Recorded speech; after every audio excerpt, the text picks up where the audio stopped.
Welcome to Real Recognize Real, the corner of the universe where we sit down with artists who should honestly know better than to let a camera enter their brain and then to force them to teach me how to do what they do. Today, we've got a live wire in the chair, singer, guitar, emotional artist. What the did I write? This is Today, I'm talking about Nick Francis, the voice and acoustic backbone for Surfing for Daisy. Welcome, Nick. How are you? Thanks for having me. Great, man. Thanks.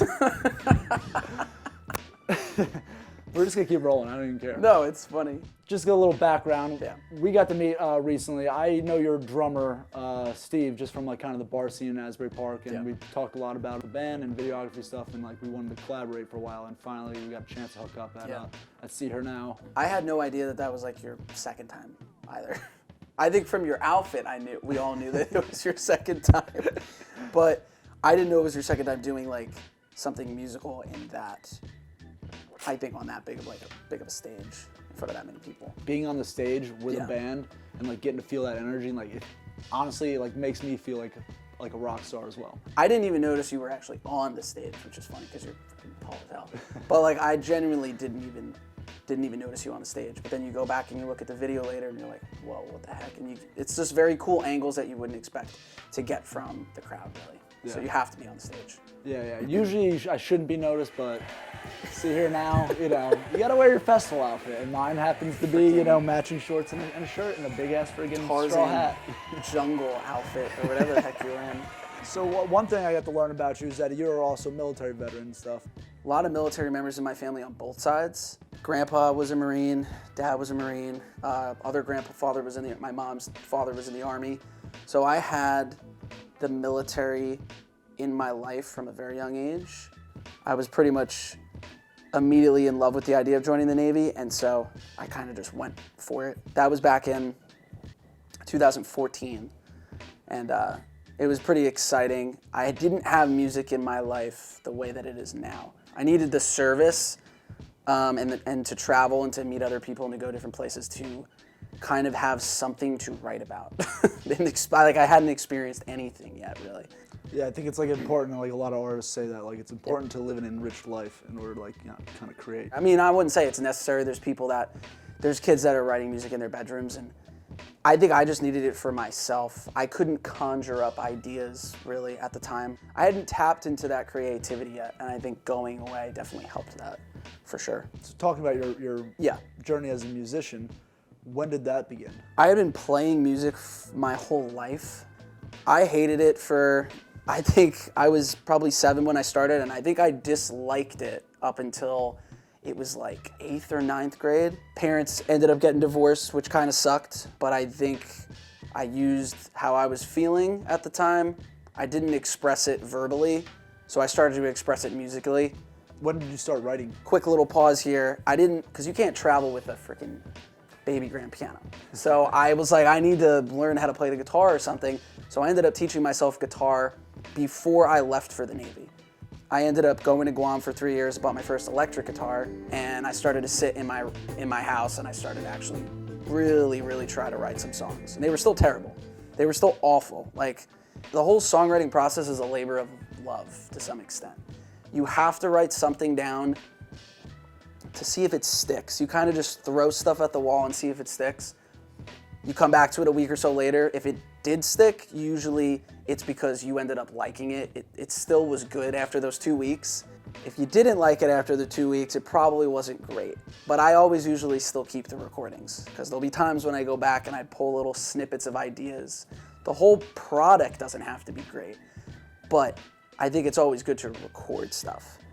And like you could take little pieces of it, but it took me a long time to write a good song. So did that happen like while you were in Guam, or was that something that started to like click when you got out and like started to like form bands? It started to happen a little bit when I was in Guam.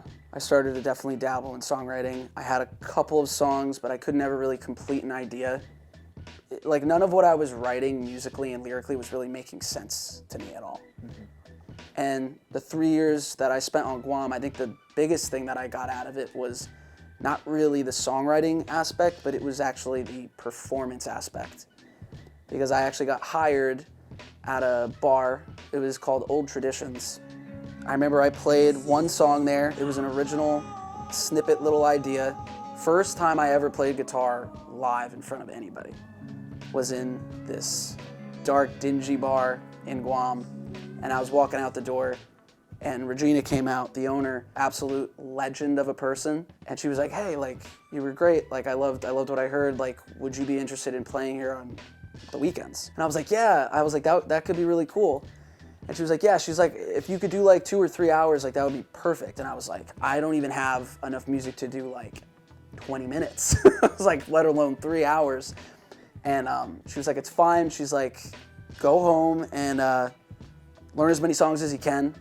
I'll give you like 2 weeks, and then come back, and then in 2 weeks, if you're ready, like come to the bar with your guitar and try it out. And so that's what I got out of Guam the most. I wouldn't even say it was the songwriting, because my songwriting sucked. You got your reps in. I definitely got my reps. I think I played every Friday or Saturday night for like 2.5, almost 3 years. Wow. To a bunch of crazy, psychotic nut jobs at that place. All military people that I obviously love. Many of them became like great friends. But it's a crazy contrast because I never got to see that of you. But the first time I saw you perform live was at See Here Now in front of 3,500 people, and there was multiple women in the audience screaming, "Nick, take off your shirt!" Yeah, a bunch of crazy. But my mom was also, and my girlfriend was also in the crowd, so they probably loved that. Before we get started, I want to talk about Surfing for Daisy a little bit more. Like, so tell me the story of how you guys kind of formed. How did you meet everybody? How did you guys become the band that you are today? Yeah. To start, I knew Dan, Katie, and Steve. Grew up with them. I was always playing music. Dan was always playing music. Steve they were always playing music. They actually had multiple bands together at the time, so we had that connection to start. As far as Surfing for Daisy becoming a band, that took a little bit more time because I came home. I had another band called Riva. We were playing a lot locally here in Asbury, and Mike, our guitar player, we were playing at Homesick, so we would play like by where the big window is at Homesick, and Mike walks his dog Daisy through town pretty much every day, and he was walking past Homesick and saw us playing in the window, and they came 3 or 4 other times after that, and on the 4th time I was like, all right, I gotta meet this guy. Like, he keeps coming to hear me play. Like, we hit it off, we talked a little bit of music, and I think maybe like the next week we met up and jammed. And I had sent him a couple songs to kind of listen to as well, this random guy that I didn't know, that I was like, oh my God, I'm just sending him a bunch of my music. Like, I just felt like very comfortable with Mike, like as soon as I met him. At the same time that I met Mike, I also was recording with Steve as well.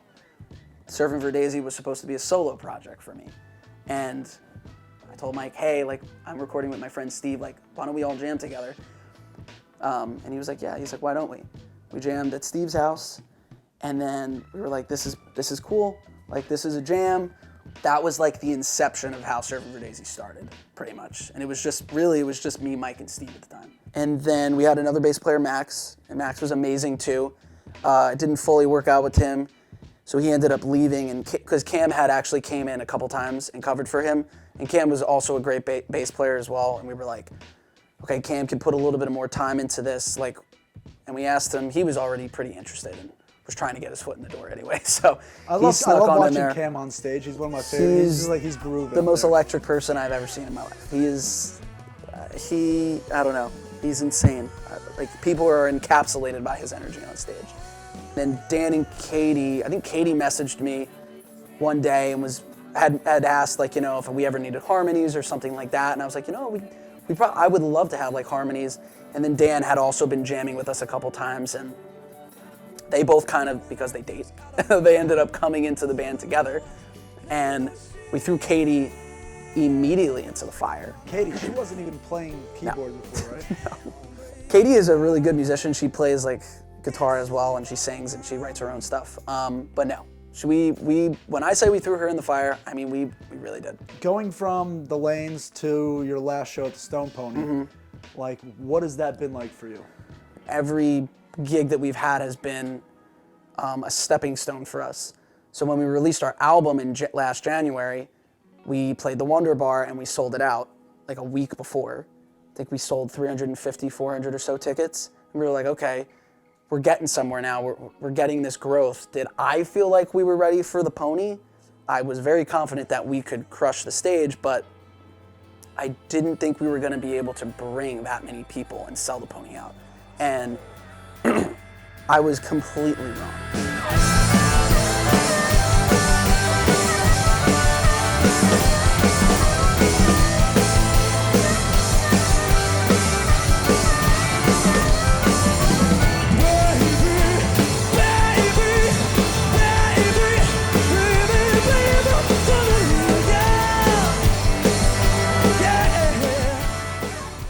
Serving for Daisy, the whole point of that band is building a community, and we are a family band, so I was just up there with my brothers and sisters, just like, I felt very comfortable up there with them. I get lost in it with them, and the crowd and our fans have been exceptional, like on another level, because I just wasn't expecting it, but they proved me wrong. So this next part, I don't really know where to even begin. How do we write a song, man? Oh, God. I mean, I got my guitar, so Let's pull it out. Let's get started. So I do write a little bit, not music. I've never written like an actual song, but like Yeah. I've written like poetry and crap, and Yeah. it's really not good. But I love to do it. So what I did was I took a poem that I wrote like a year ago that I liked. It was just like a longer form poem. Yeah. And just tried to like, okay, let me add a chorus to this. Really? And see how it goes. I usually don't have lyrics. I am like, not to say that it's always, I never have lyrics ever, but most of the time I don't. I have like something usually written musically, and then I feel some kind of way about it, and it could be absolutely anything. It could be off of a feeling. I could see something that happens during the day that piques my interest, and then I'm like, oh, you know, that kind of fits with the little melody or thing that I wrote. So I usually start musically. This poem, when I wrote it, I was kind of, it's not like a sad poem by any means, but like it was just kind of a place where like I was in between like girls that I was dating. and I just happened to hear, I don't know if it was in a podcast or a TV show, and somebody just said the words, try to describe a color you've never seen. That's a good way to put it. And that's how I feel about like the emotion of love. It's like something that's like so hard to describe, and everybody Very would describe it differently. Every Yeah. time you're in love with somebody, it's a different feeling. So this poem was kind of born out of that. Yeah, this is going to be very interesting, and I am very personally interested into seeing like the full scope of what this is. I'll read you out the first verse and the chorus if you want. I would love it. Okay. I'm ready. You ready for this? I'm ready. All right. Beneath the veil of what we know, down with the lonely ghosts, where light and sound move slow as smoke in a barroom glow. There's a color laying on me, not anything I've seen. It's outside of the spectrum, not red, not blue, nor green. It's warm and cold together, like whiskey over ice, like a prayer I never finish, but I say it every night. Here's the chorus. There's a color I can't name, there's a song I can't repeat, but it follows me through alleys, through the dust and through the heat. It's the echo of a sunrise that I'll never live to see, and it sounds like love, it feels like love, and it keeps on dragging me. Not too bad, right? That's not bad at all. I think it's important to be emotional like that. I think it's a good thing. I think men just like have problems with that. And Ask any girl I've dated, I have no problem with that. That's actually usually what scares them away. it goes both ways though. People like to bottle up their feelings and they don't want to express it in any way. And not to say that I didn't think that you could do that. I just like am very impressed with like the word usage and just like the descriptive nature of what you wrote. It's definitely pretty cool. And obviously it's giving me a very like folky vibe. It is. And something that's maybe like I'm not getting a lot of chords like in the intro of it. I feel like it's a very wandering feeling, which would be like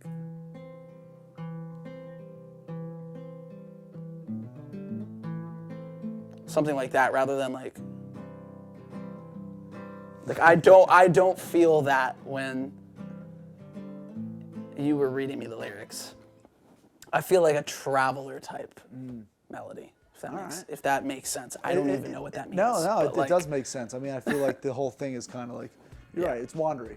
Yes, it does feel kind of wandery. Not lost necessarily, but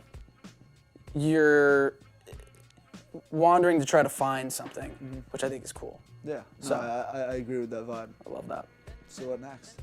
In my perspective, when I usually start, I'm not as good at writing choruses as I am writing verses. So I tend to be able to write a lot of the story, but I have trouble pinging in on the catchy piece of it. So that usually takes me more time. So I would love to sit with the lyrics for a second and just see if I can maybe like hum through a little bit. Something to put it on? No, this is fine just the way that it is. Yeah, I'm so interested to see this come alive.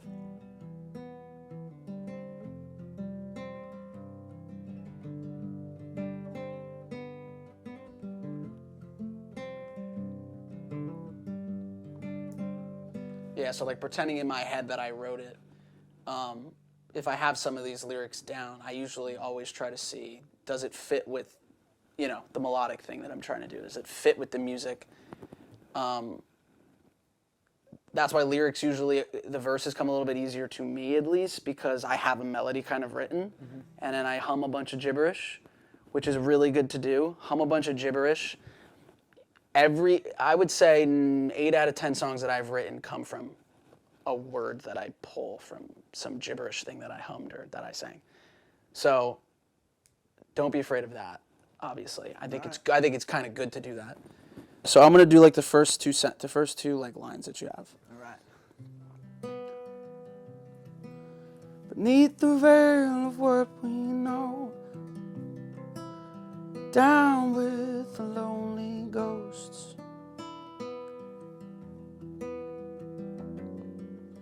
Light and sound move slow, smoke in this ballroom glows. It's a color laying on me, not anything I've seen.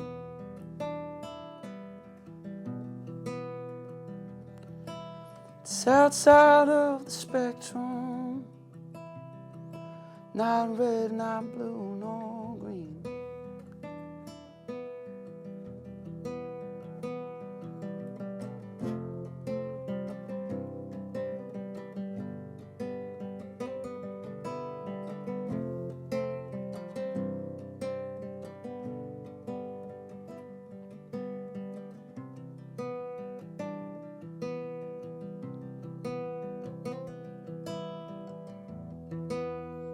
You kind of see like how that was flows, yes. kind of. Oh, it's just blowing my mind right now because I never expected it to sound like that. That's what I know, because that's like, I don't want to say it's my perspective solely off of it. It's just kind of, and it could go so many different ways. Like I'll do a different one. I'll do like a different melody now that you could see, and it might be, that was like a little bit of a darker, like gloomier feeling, I feel like, which is what I kind of initially got out of it. It's like there's beauty in the darkness still, like in the perspective of the song and in the lyrics and whatnot. Like the darkness doesn't always have to be like this dreary, like gloomy, in my head, this wasn't dark at all. In my head, this was like this bright, happy, like bluesy thing. I tend to write and be a little, I mean, maybe just like the phase I'm in now. And songwriters also go through like different phases where that's why I like to have different style albums and different types of songs. Like I don't want to hear the same style like on an album. And you go through phases and it kind of reflects like what you're going through in your own life. So, but like, let's try to do it. Let's try to write like something maybe a little happier. Hold on.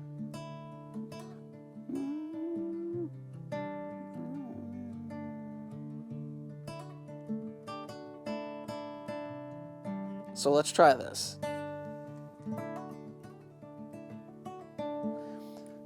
My perspective, I feel darker in it, but like I said, this could be somebody else's totally different perspective, and they'll use these lyrics and write something totally different. You're like, but you, like, that's the cool thing also about being a songwriter is you write it in one specific way and you feel that way and you pour your heart out, and somebody else that's listening to it might feel completely different about it.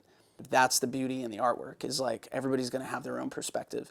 Now let's take a piece of music that I have been messing around with and try to put it to this as well. And like how it's going to sound with that. So now I have a melody written. So now I have to somehow fit and squeeze this into this.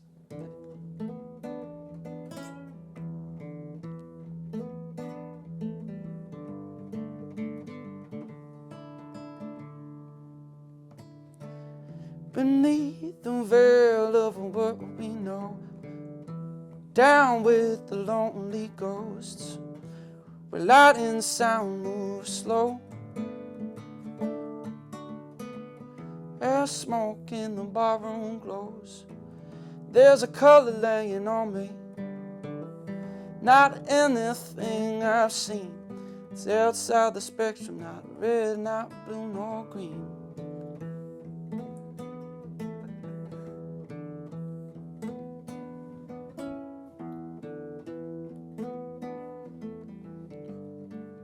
Not red, not blue, nor green.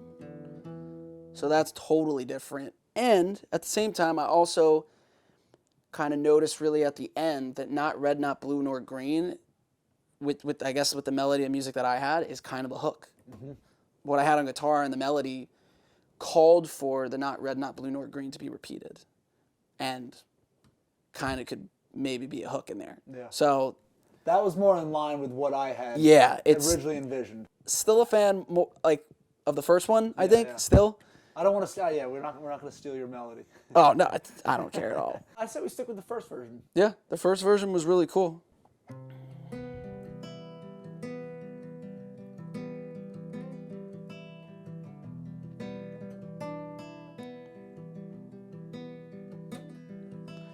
Beneath the veil of what we know, down with the lonely ghosts.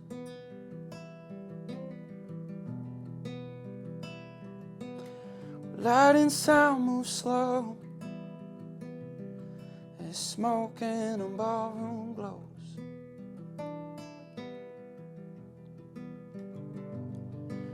It's a color laying on me. Not anything I've seen.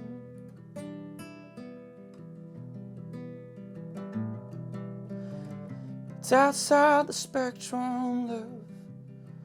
Not red or blue or green.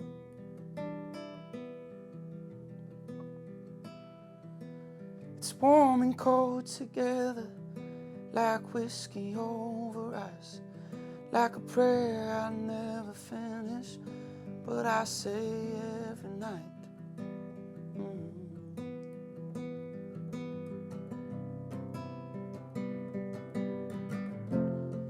There's a color I can name, there's a song I can't repeat. Follows me through the alleys, through the dust and through the heat. It's the echo of a sunrise that I'll never live to see. It sounds like love, it feels like love, and it keeps on dragging me. And it keeps on dragging me. Oh, it keeps on dragging me. Not red, not blue or green.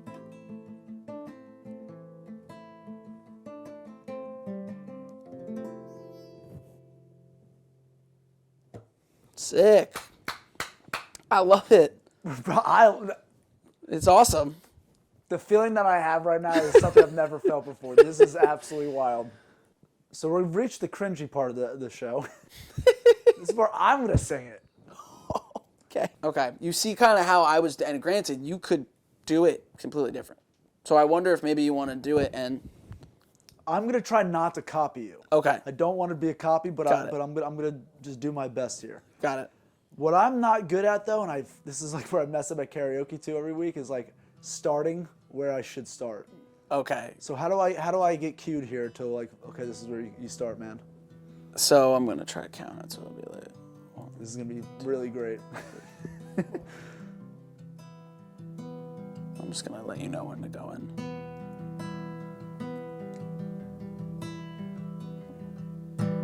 Beneath the veil.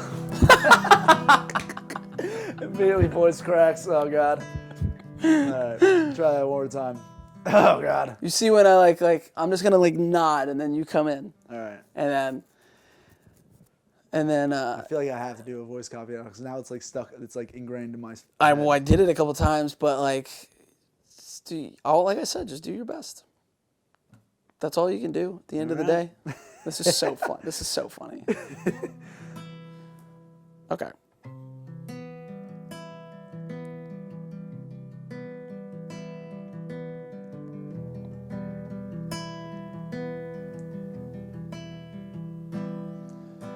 Beneath the veil of what we know, down with the lonely ghost.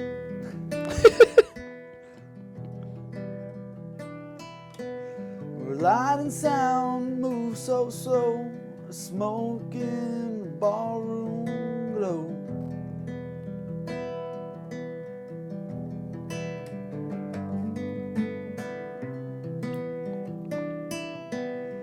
Color laying on me, not anything I've seen. It's outside the spectrum, not red, not blue, nor green.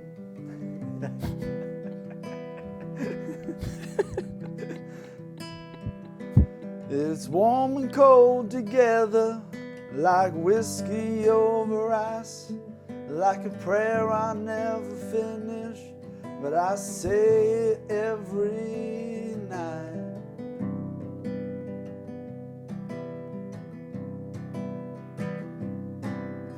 There's a color I can't name, there's a song I can't repeat, but it follows me through alleys, through the dust and through the heat. It's the echo of a sunrise that I'll never live to see. And it sounds like love, it feels like love, and it keeps on dragging me.